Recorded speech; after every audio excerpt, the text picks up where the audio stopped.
welcome to A Media Lawyer Says with your host, Eldan Supremo, media lawyer extraordinaire. On AMLS, we take the biggest cases in media and entertainment law and have fun ripping the piss out of the bad arguments. So, like, comment, subscribe. By the way, if you approve of the suit, I know it's sort of pinstriped Al Capone, but it's basically my school uniform for court. Actually, like, comment, subscribe if you want me to do the next one in the wig. If enough people want me to do that, I will actually consider it. It's just a bit of a faff, like putting it all together. I always said if I didn't pass the exams, it's just because my hair's too damn good. Anyway, we have a juicy one today. So, remember when Meghan wrote that letter to her father right before the wedding? I mean, we're talking prehistoric Mexit days here. You know, the one where she's begging him to, stop talking to the press, which he then printed for the whole world to see? Yeah, that one. Well, Meghan, the claimant, won that one, and we're going to find out why. Judgment is linked below, but in a nutshell, this was an application by Meghan's team of the claimant for the defendant's team, technically the Associated Press, for their case to be summarily dismissed and struck out on the basis that it, quote, had no real prospect of success and there was no other compelling reason for trial. Okay, enough chit and chatter. Let's spill the argumentative tea. In crime, a person may use reasonable force to defend themselves, and the manner in which they do so is not to be judged too precisely.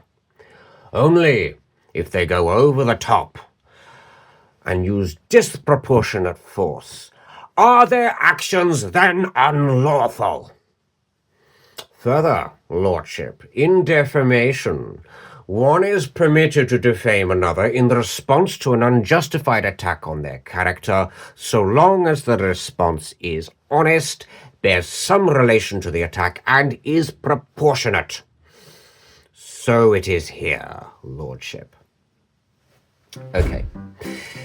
So I just want to say at the outset that it's actually quite striking to me that this is a case in which we have a daughter literally writing a heartfelt letter to her father, begging him to stop. Maybe so their relationship could have a chance to heal. And he then goes and prints the whole damn thing. I mean, like, comment, subscribe what you think that says about his character, but honestly, I feel for her with this. Okay, so this whole self-defense argument is self-defeating.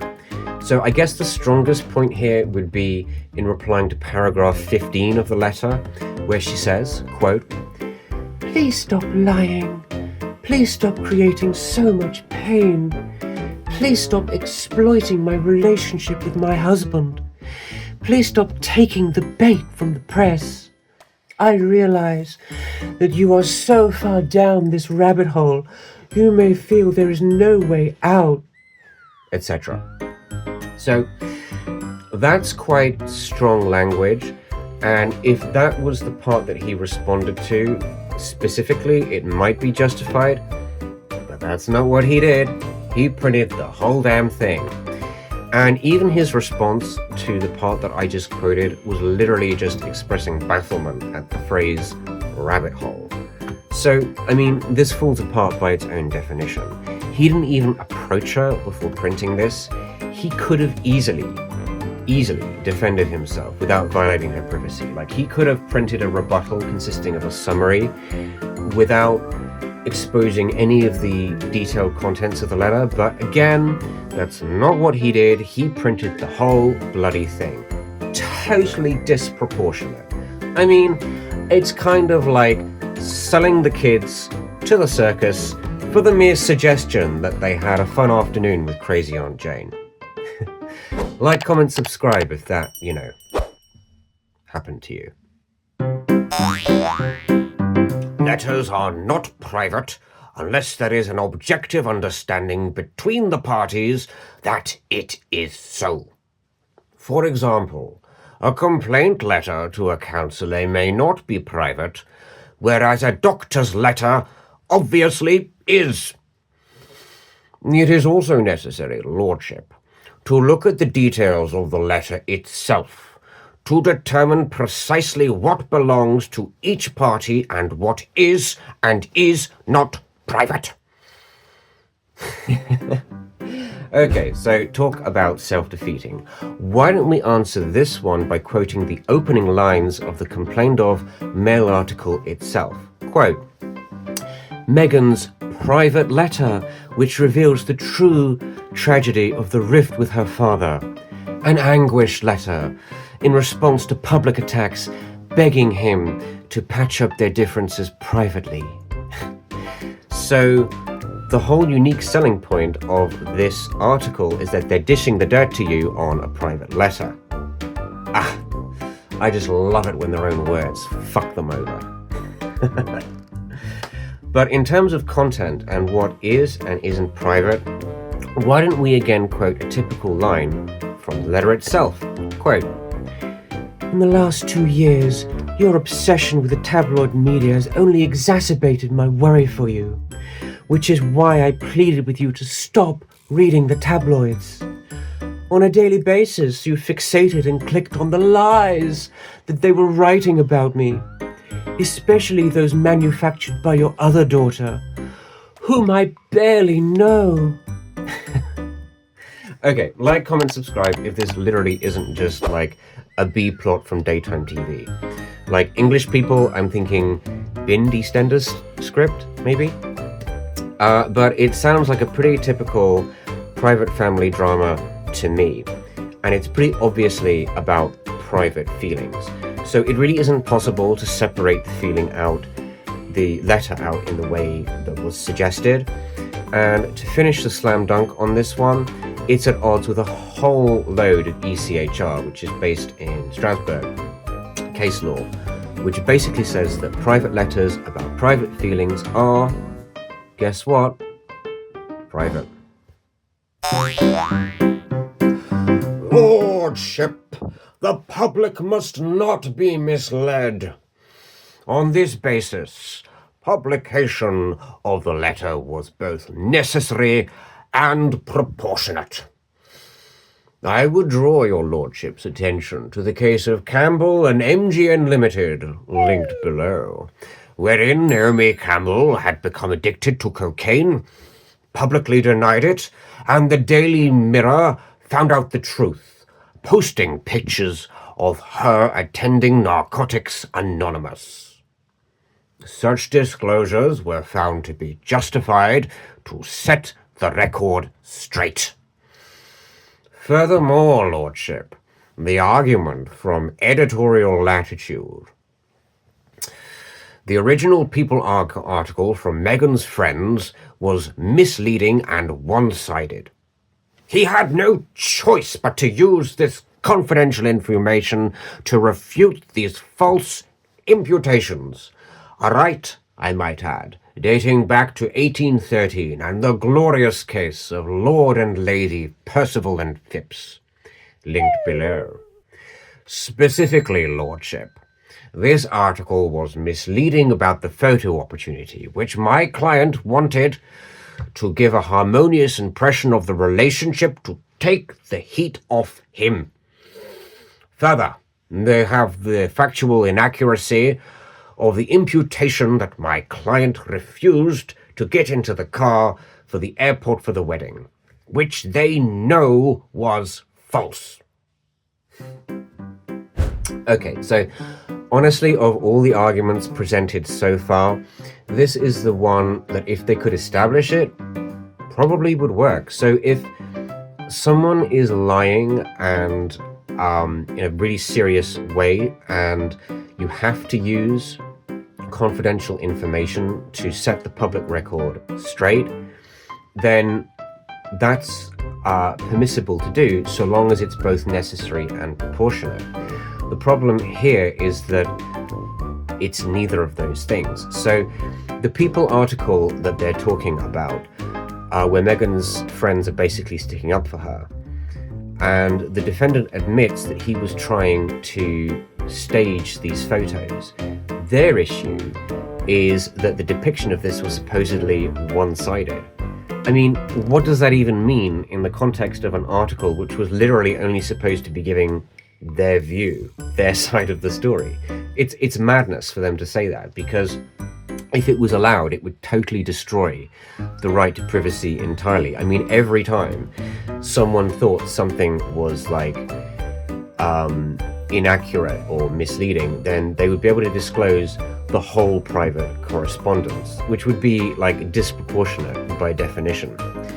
And I mean, you know, the whole thing about the car, he did or didn't get into it, I mean, it's just such a like minor, inconsequential detail. Like, it just does not have the leg power to be able to justify full disclosure of the letter. And like, comment, subscribe. I mean, isn't that literally just the voice of your like crazy drunk uncle on a Saturday night, like arguing passionately that he either did or didn't get in the car, like the whole world depends on it?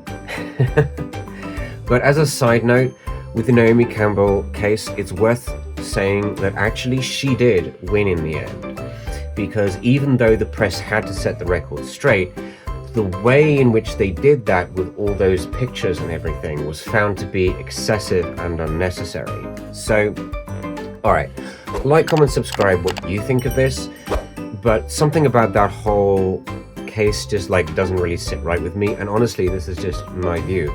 So I feel like if someone has a private drug problem, right, and they're privately trying to take responsibility and work through it, I feel like it invokes a level of privacy similar to something like sexuality, you know, in the way that no one ever has the right to out anyone else, ever.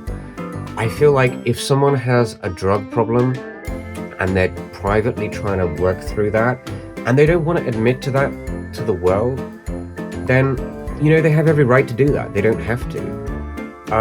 I don't know. It's just my take on it. What do you think? With this one, theory was good, practice hopeless. Meghan should have known better that her father was likely to disclose the letter publicly. In fact, that he was bound to do so.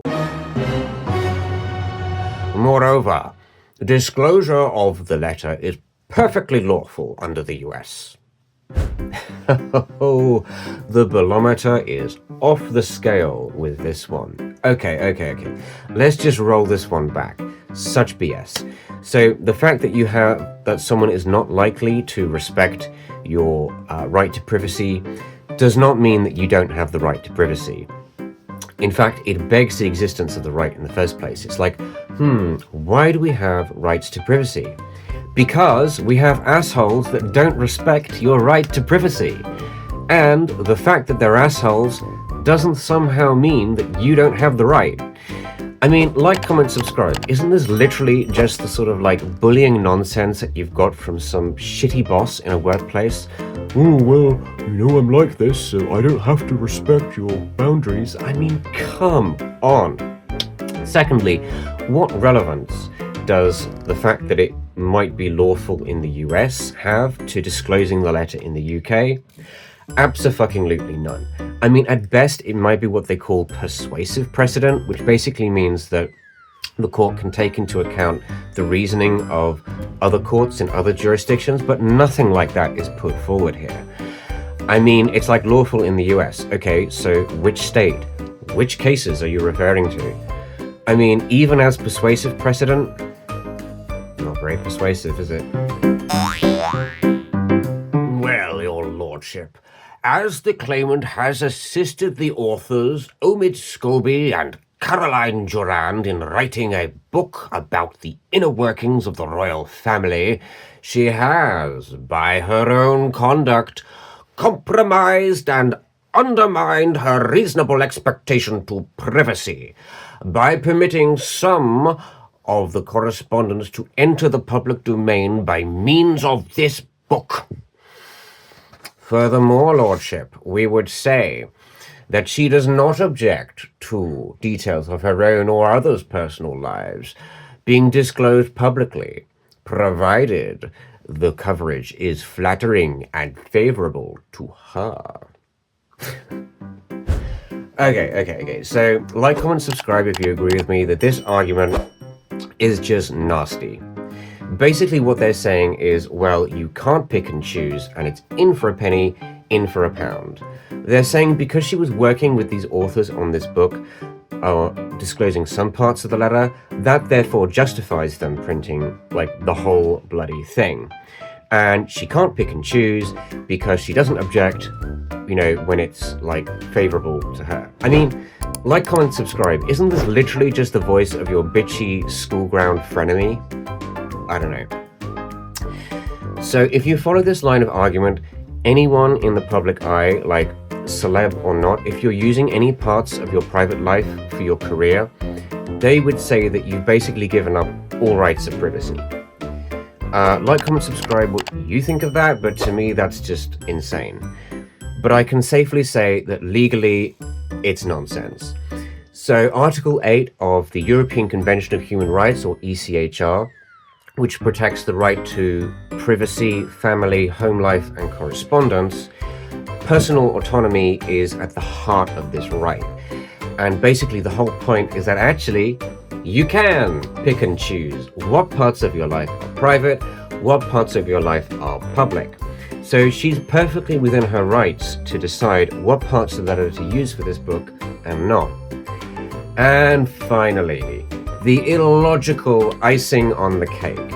This book that they're going on about wasn't even released until August 2020, long after the articles complained of by Meghan, disclosing most of the letter in February 2019 had actually done the damage.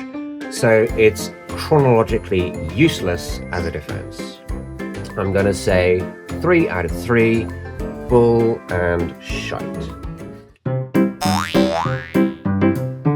Your Lordship, there have been so few summary judgments in this area. Why buck that trend? The stench is strong with this one. So this argument is total nonsense because it's basically arguing from nothing. There's no substance to it, literally. This is the opposite of an argument from legal precedent, which, for your information, is an established line of legal authorities which supports a particular position. This is literally saying there's so few judgments, why make a judgment? Really, really weak. And they don't even point to any of these supposed other judgments in this area that are few to say, well, here's a comparator case where a judgment wasn't made. So it's literally an argument from nothing. In the bin with it.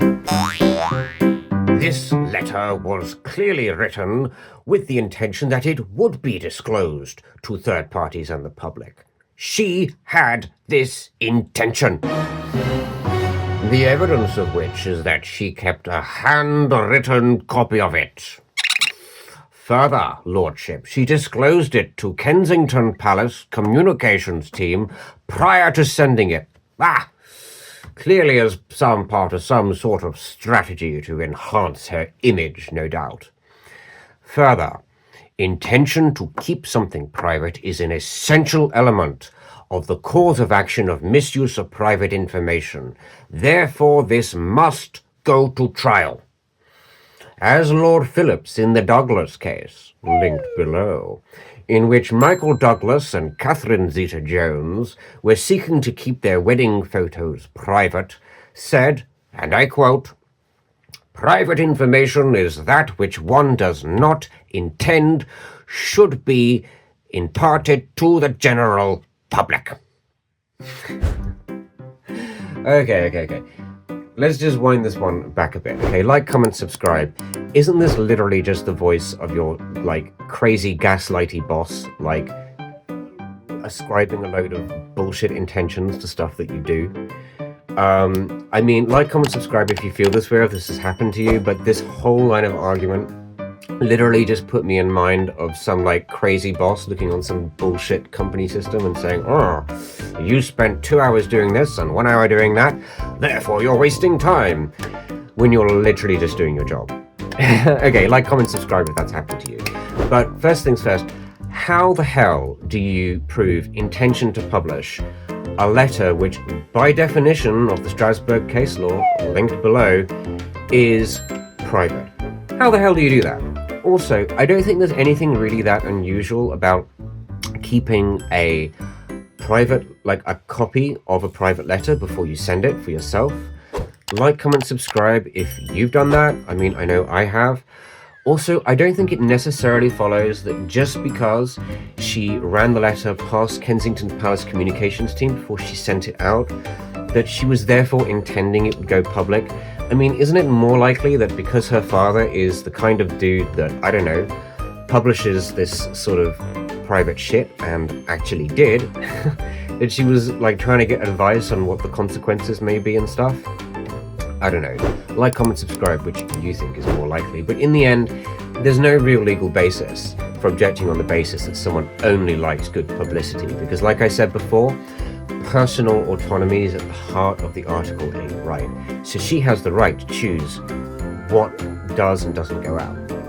And finally, and this is the clincher, the whole point of the Douglas case is that they wanted to print their wedding photos when they wanted to. So guess what? They had an intention to publish, and it still didn't defeat their privacy rights. Self and defeating. Ka-ching! So there you have it. 7 spectacularly crappy arguments, 7 hopefully vaguely amusing reasons why Meghan won the day and her father lost. Like, comment, subscribe if you enjoyed this. Let me know in the comments below which case you'd like to see me do next. And I shall see you again on AMLS.